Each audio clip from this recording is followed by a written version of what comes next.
partner NEET, and right now I have with me Ms. Raksha Sancheti. She's the Senior Marketing Specialist at NEET. Raksha, a very warm welcome to you. Thank you so much. With that, I want to know from you what made the Manufacturing IT Summit India the right platform for your brand? Okay, so as you all know, NEET is a Norwegian company and we mainly deal with video collaboration devices.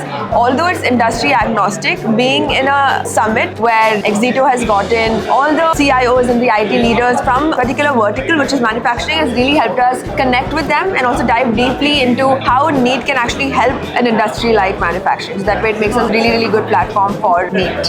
Wow, that's incredible. And now that you've mentioned Connect, any specific connection or conversation that stood out for you on the floor today? I think a very common topic for a lot of leaders in manufacturing is that there's a big communication gap between the people who work at the plant on ground and the people who actually make decisions. And that communication gap has been there for like decades, and there's a lot of like technology that has come to solve it. But I think something like NEET can really come in and play a huge role in solving that communication gap with the video collaboration devices that we have. I think that's something that I would like to mention. Incredible. Thank you so much, Raksha. Thank you. Thank you.